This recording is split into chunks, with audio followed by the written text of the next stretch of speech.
All right, everyone, we're getting started on this live stream tonight a little bit early.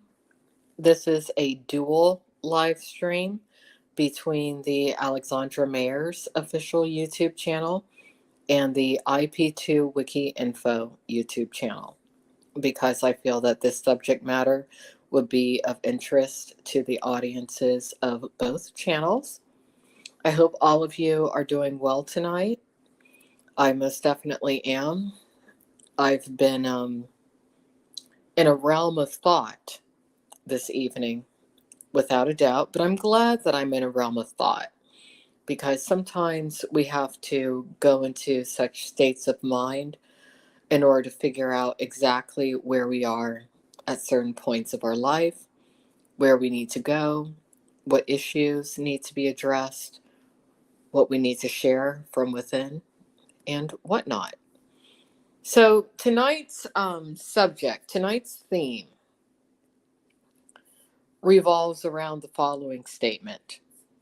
If you are okay with the utilization of the N word, Ephebophiles, and slavery, it's likely due to your PDF file DNA. And I mean it when I say that. If you're okay with routinely utilizing the N word when we're referring to anybody, but especially when referring to somebody who is black, of African descent, an African American. If you are an ephebophile, meaning somebody who is attracted to adolescents, if you are okay with the concept of slavery, then truthfully, it really is likely due to your genetics and you being the result of somebody who at some point in time in your own genetic lineage was a PDF file. Now, this is going to be an element, a theme that I tackle heavily on a new project that I'm putting together. And I'll tell you, I never would have thought to put together a new project known as groomingnews.com if it weren't for a group who's just A-okay with statutory rape, who's A-okay with ephebophilia, who's A-okay with grooming minors. If a certain group hadn't closed a certain project that was fairly important to me, a project that I already was going to close, but they expedited it, I never would have thought to put together grooming news. But here we are today, which is quite interesting, and why I do truly believe that everything happens for a reason. Now, if you look at the description of this particular live stream, whichever channel it is that you're listening to me on right now, you will find a multitude of links, and we're going to read a few excerpts from each link that I listed. But it's very interesting to me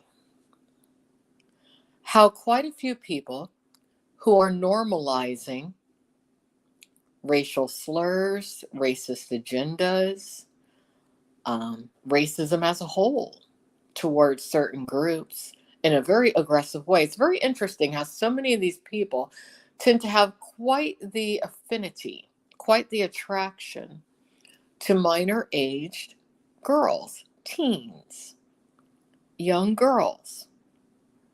It's very interesting. Basically, what I'm telling all of you tonight is that there is a pack of ephebophiles who condone and encourage inappropriate and illegal sexual activity with minors within the IRL, drama affiliated, and IP2 affiliated communities. Several, such as myself, have informed law enforcement. These individuals have been identified. We know their legal government names.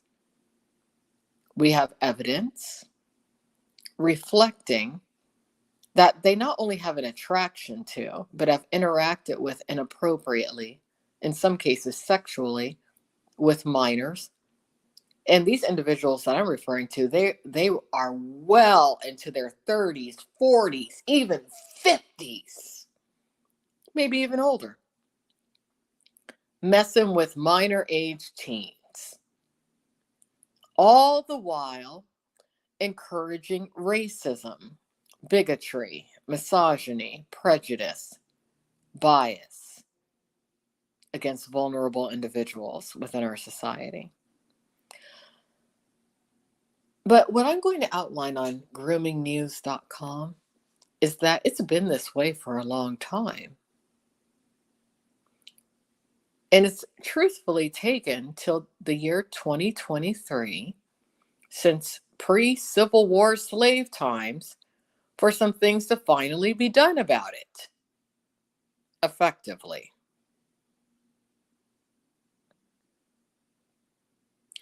Do you realize that part of the reason why the age of consent in certain geographic locations is so low is specifically due to slavery?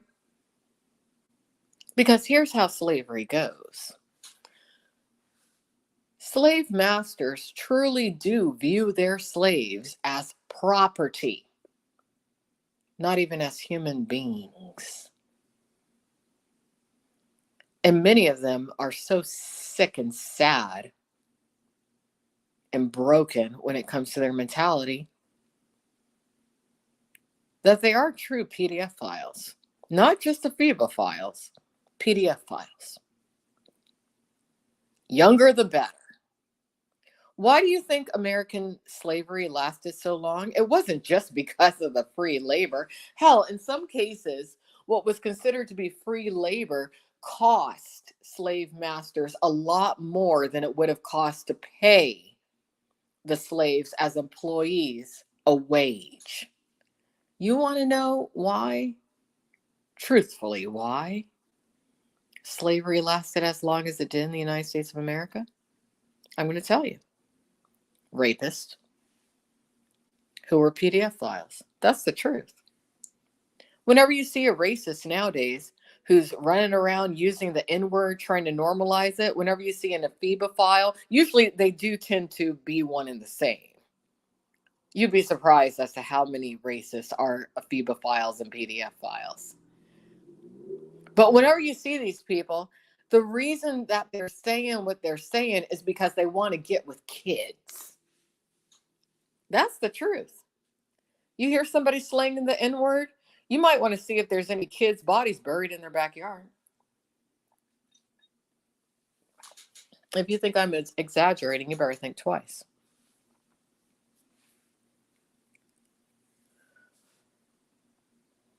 It was pretty common in the days of pre-Civil War slavery for slave masters and their family, sons, cousins, friends, whatnot, to rape slave girls around the age of 12. You ever hear that phrase, if they bleed, they can breed? The moment that a slave girl would get her menstrual cycle, they'd start raping her, quote unquote, breeding her. Yeah. It's the truth. Do you want to know why the one drop rule was really instilled? It wasn't to increase the number of slaves so much.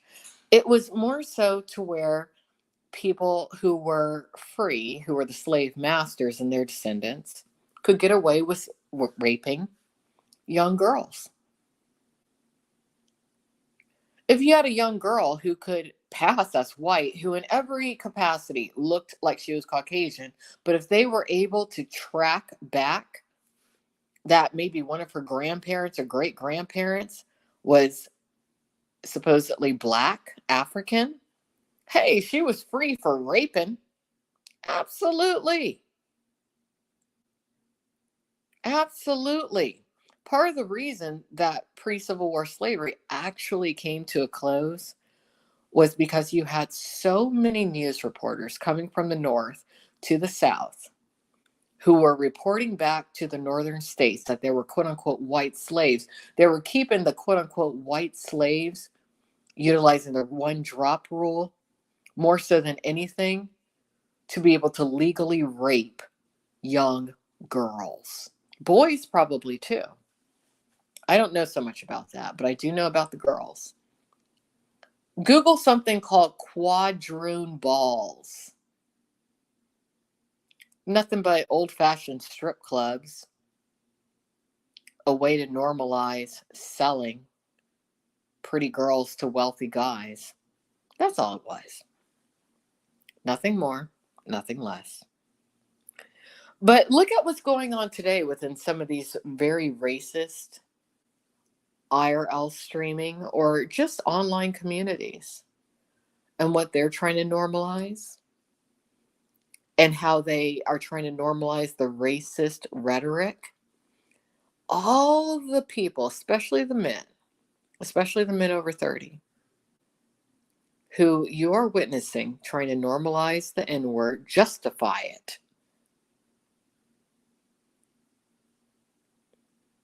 They're into young girls under the age of 18. And the evidence is out there. Left and right, I'm getting emails at this stage, being that I'm tackling this topic. All kinds of screenshots. It's amazing. All kinds of video clips from live panels. Things that I guess people didn't think were being recorded through these Discord servers and whatnot. Men well into their 30s talking to teenage girls, enticing teenage girls, digitally coercing teenage girls, essentially trafficking teenage girls, grooming teenage girls. Yeah. Now, of course, they're going to fight tooth and nail to shut me up about this. They're going to say everything under the sun about me. I'm ready. But guess what? I'm not the only person who's going to be talking about this heavily over the next few years. Over the next few years. But as I was saying, the age of consent law in many regions of the world, not just in the United States, is a direct side effect of slavery. Okay? When you think slavery, you need to think PDFfile. It's one and the same. It just is. The only reason that slavery has ever stayed in effect as long as it has is specifically due to people who are PDFfiles. Not just Ephebophiles. Often they are Ephebophiles too, but PDFfiles. Nobody with an education, nobody who is sane is okay with slavery. Only truly sick individuals are. And oftentimes, they're Ephebophiles and PDFfiles. Anyone who's still running around normalizing the term, the N-word, most likely they're either an Ephebophile or a PDFfile. That's the truth.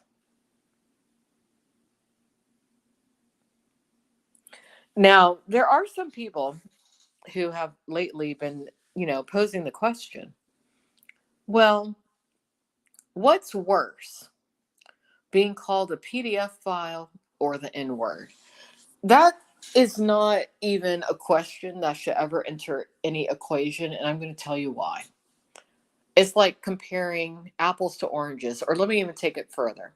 It's like comparing an actual apple, a fruit, to a bowling ball. That's not edible. Here's what I mean.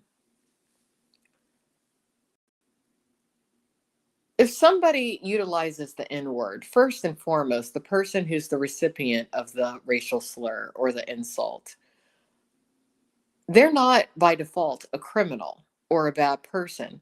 They just happen to be somebody who most likely is of African descent,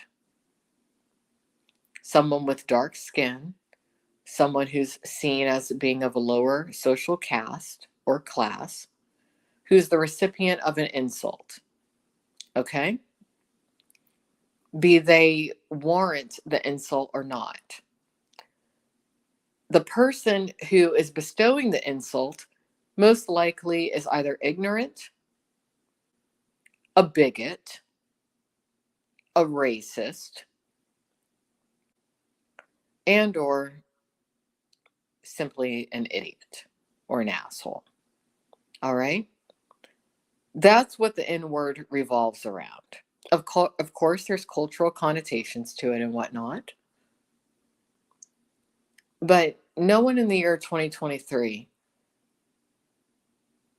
regardless of where they live in the world, who's educated, who's socially conscious,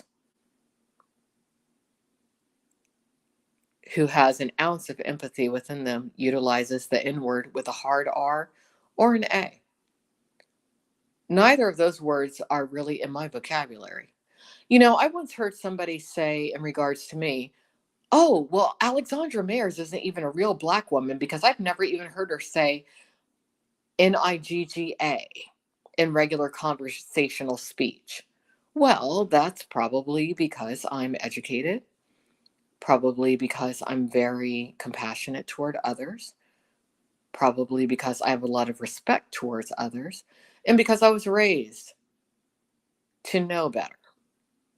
Now, there's a lot of people who are uneducated, who might not even officially be people of color, who think it's cool to call others Nigger or Nigga. Well, you look like fools. And I'll tell you, the internet is forever. So you're running around saying this kind of thing on video, writing it in chats, talking like that on panels. Well, automatically you're locked out of quite a few social circles and probably some employment opportunities as well. Not a good idea. Just saying. Just saying. But of trying to equate the use of the N word to properly, justifiably labeling somebody an Ephebophiles or a PDF file, it's not the same.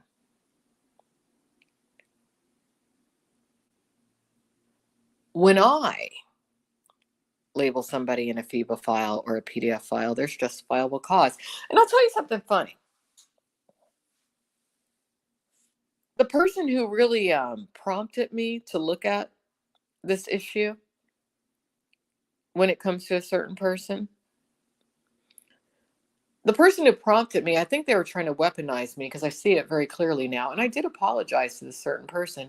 And I don't take back my apology. But the person who prompted me to look at this situation, they're a goddamn hypocrite. And I'm going to tell you why. The person who they prompted me to look at, who without a doubt is a groomer,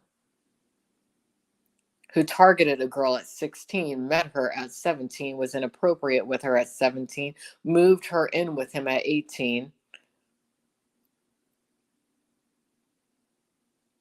There's somebody else that the person who prompted me to look at the person that I just outlined is friends with, who did the exact same thing. But there's a difference between the two. The person that they wanted to weaponize me against is a person of color. The person that they're friends with, who did the exact same thing, is a Nordic European male. Mm-hmm. Not naming names in this particular live stream, but if you've been following me for a while, you know exactly who I'm talking about.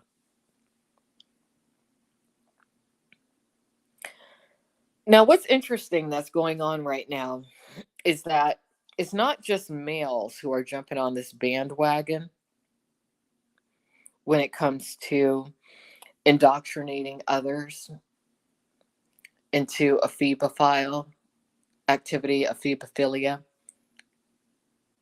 PDFfile activity, and whatnot in conjunction with the racism. There's mothers that they're recruiting too. And for the most part, they do tend to be mothers of sons. Mothers of sons who can be definable as white.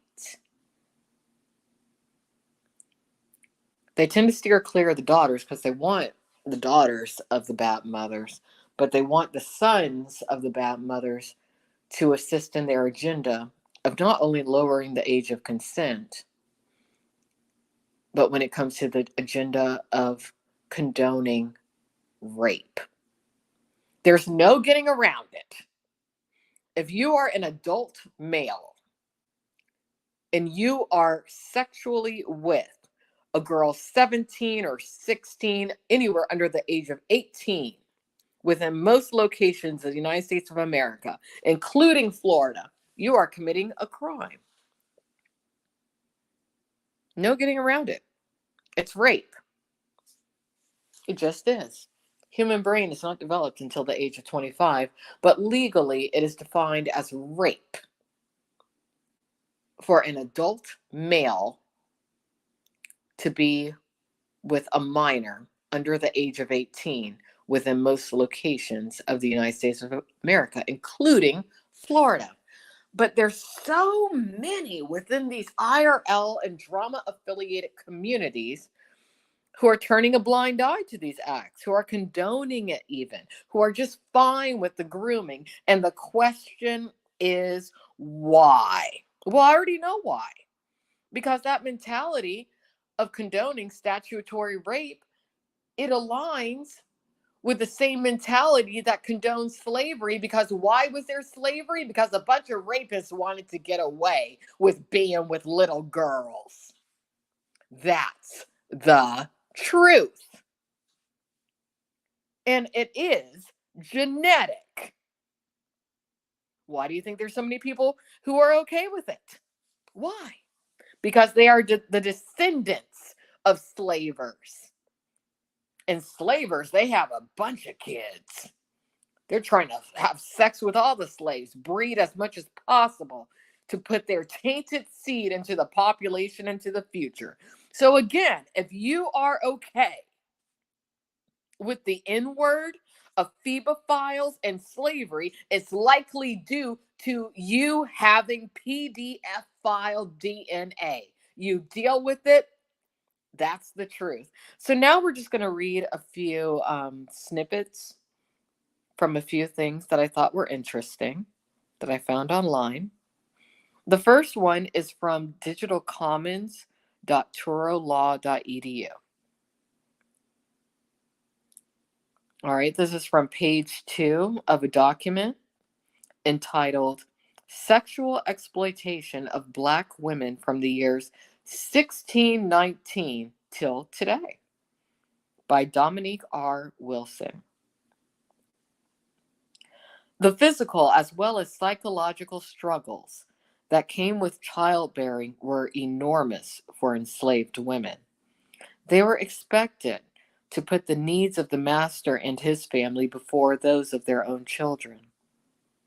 The slave mothers on large plantations returned to the fields soon after giving birth, leaving their child to be raised by others. On a smaller plantation, the responsibilities of slave mothers were simply added to their usual duties. Slave mothers often intentionally stayed in bondage to avoid being separated from their child, while their male counterparts attempted to escape.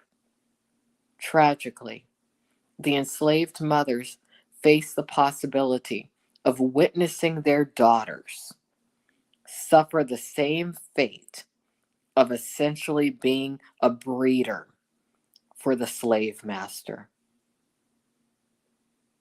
In addition to being a slave breeder, they were also the subjects of experimental gynecological and reproductive surgeries that were often performed with no anesthesia.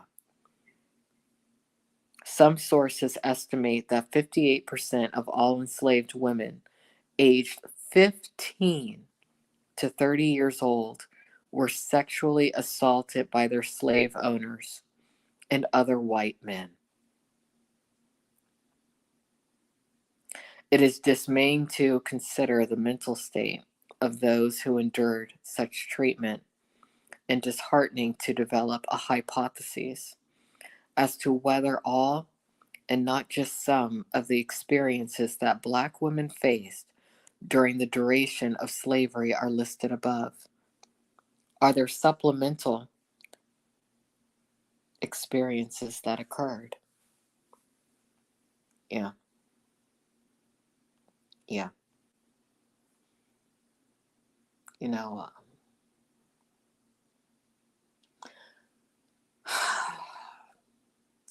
I'm so glad that the internet is simply the internet and not physical, because I'll tell you, if some of the people who spoke to me on the internet were to ever speak to me in person, um, I'm definitely catching a charge.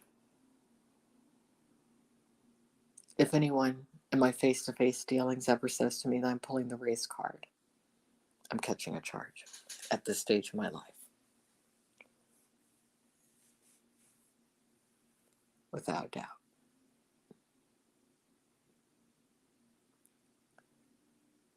The atrocities that I have faced throughout my life, specifically at the hand of racists, who I know damn well are rapists, and who I now know often are Ephebophiles and PDFfiles, is pretty damn sick.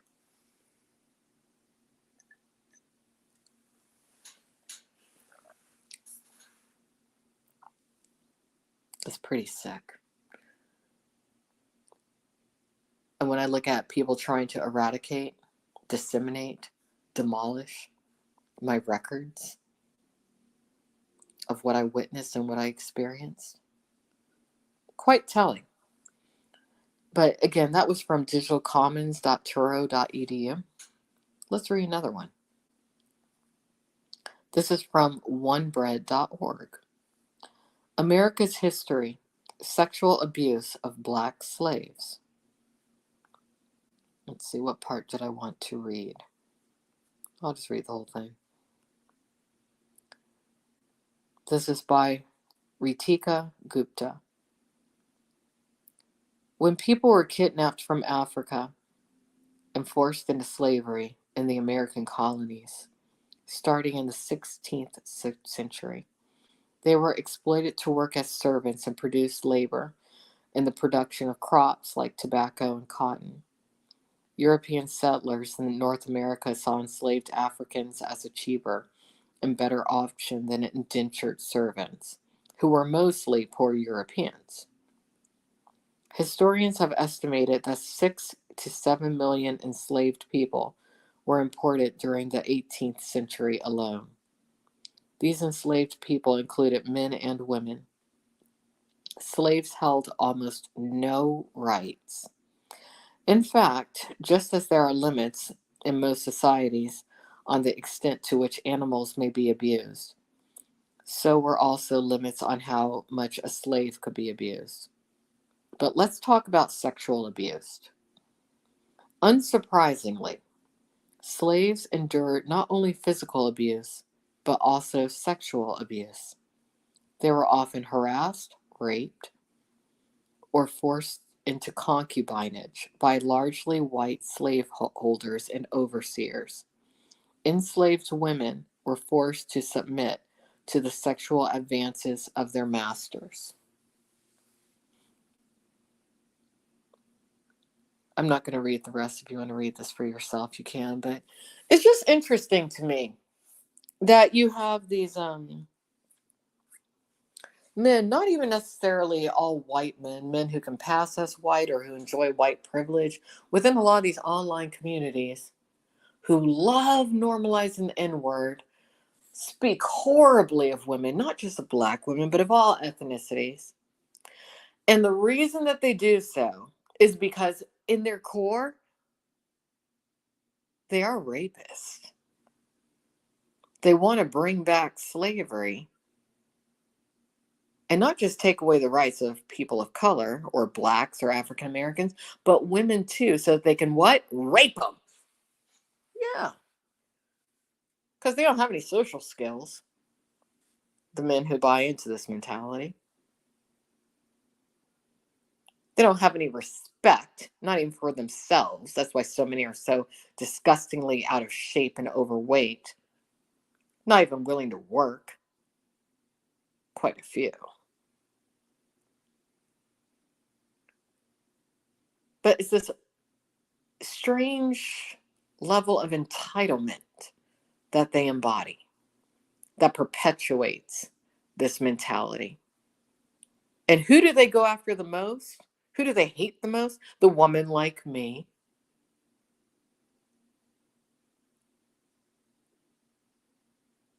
Who's basically in a different stratosphere from them. Who they know the only way that they could touch would be if slavery were intact. Well, I'll tell you this, and this might just be my hard cider tonight talking. I'll tell you this, if slavery were ever to be put back in full effect, I would be one of the first ones who would unfortunately incur a bullet to the brain. Because I wouldn't submit. In return, I would kill. I think that's kind of evident from my behavior as a free woman in the United States of America today, where I am heavily oppressed. Hell, where my freedom of speech is thwarted by not only people with the complexion for the protection, but people who wish that they had the complexion for the protection and are trying to prove themselves to such an extent to those that they wish to be like, that they're little house slaves beating down the black girl for their master. Yeah. Yeah.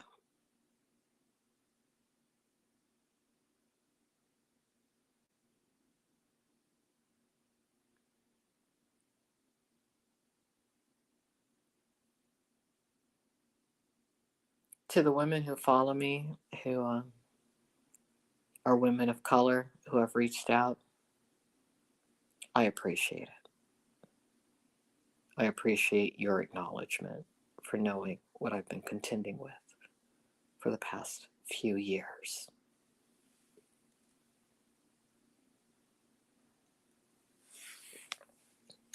Let's read another one of these articles. Oh, this one's interesting. It's from a website called lincolncottage.org, written December 19th, 2017, by Curtis Harris. The Loathsome Den. Sexual assault on the plantation. Hashtag me too. In 1868, Elizabeth Keckley published Behind the Scenes, or 30 Years a Slave and 4 Years in the White House. The memoir detailed the 50-year-old Keckley's 3 decades as a slave, how she secured freedom for herself and her son, and her friendship with the Lincolns during the Civil War. Also within the pages of her book was Keckley's public revelation that she had been routinely raped by a white man when she was a young woman. Although revealing the abuse, Keckley chose to spare the world his name. She was too afraid to say his name.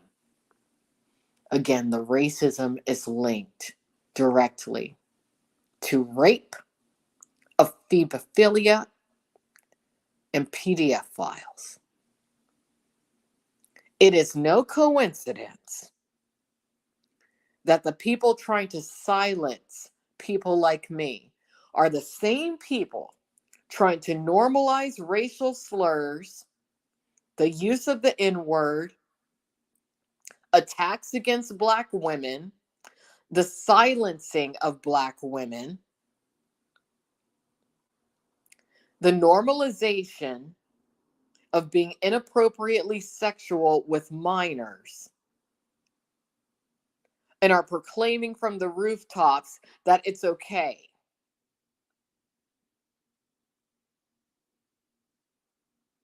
Challenging those to go to law enforcement about it. Well, believe me, when it comes to everything that I find out about certain people, I go to law enforcement.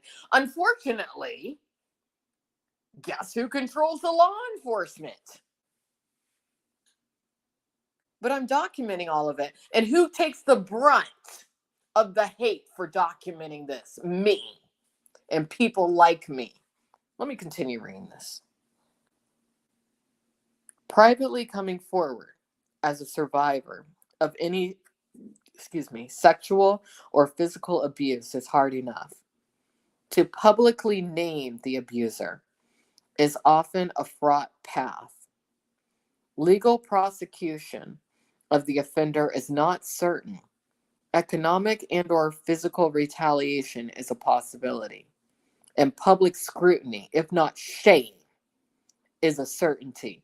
Oh, that's so the truth.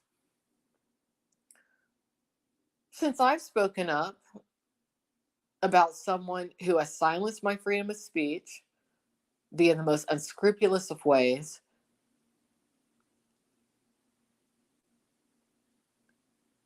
look at how they've attempted to humiliate me. I've dealt with this for years now, not just from the most recent person, but from many. I can't catch a break, but I do persevere. I'm genetically predispositioned to be strong.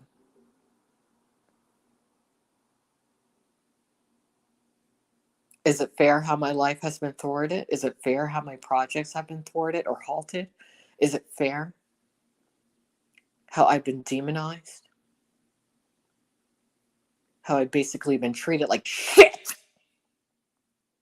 because I've spoken up about things that others are not brave enough to speak up about? No, it's not. No. Hell, if there's such a thing as previous lives, I most likely was alive during certain times and burned at the stake, probably multiple times. But I'm not the kind of person who gives up. And I want that to be known as of tonight. So before you jump on the train and making fun of me, just be okay. If you are identifiable with being known as a groomer, an Ephebophiles, and if applicable, a PDFfile.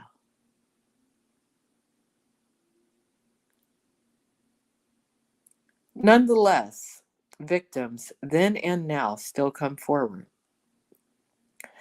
Indeed, the last year has been dominated by the revelations of women and some men who have been sexually abused. Their whirlwind of resistance coalesced online via the Me Too movement and Time named Silence Breakers as its Person of the Year. Over 150 years ago, a similar tempest arose as abolitionists tried to awaken the American conscience on slavery and sexual assault. The particulars of a plantation and a movie studio are certainly different. Nonetheless, predatory behavior, whether in a field of cotton or at an after-hours party, retains an eerie echo across the eras. Perpetrators, then and now, have used economic coercion and physical force to subdue victims. They demonstrate a brazen entitlement to the bodies of others and rely upon threats of retaliation and shame to silence victims. Shame. Shame. I hate that word shame. Shaming people. Convenient tactic, convenient weapon to push somebody into silence.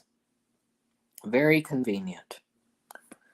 So if you would like to read more of these articles that outline basically the tie between sexual assault, rape, ephebophilia, and PDF files to slavery, look at the description of this live stream, because I might be too emotional at this point to really continue like I would like to this evening. But I am angry. I'm angry at the whole thing. And I think to myself, as a single woman with no children,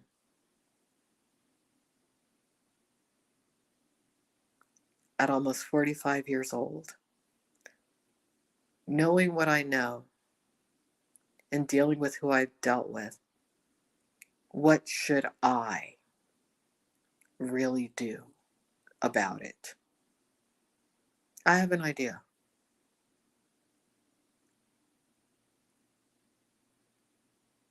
So thank you for listening this evening. I do appreciate it. Once more, this was a tandem live stream between Alexandra Mayers Live and the IP2 Wiki Info channel. My latest project is called groomingnews.com, which is where I'm going to outline exactly what I see as a very dangerous trend of grooming underage girls who are minors by men who are well into their 30s and older, online and offline. I'm going to share the stories of a lot of the victims of the grooming, of the rapes, of the assaults.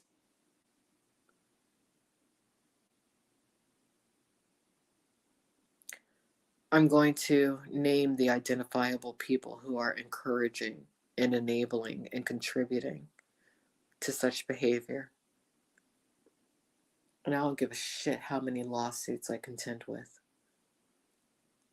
or how many times I have to rebuild any social media presence I have, any website that I build, anything. I don't care. I'm going to do this until I'm dead.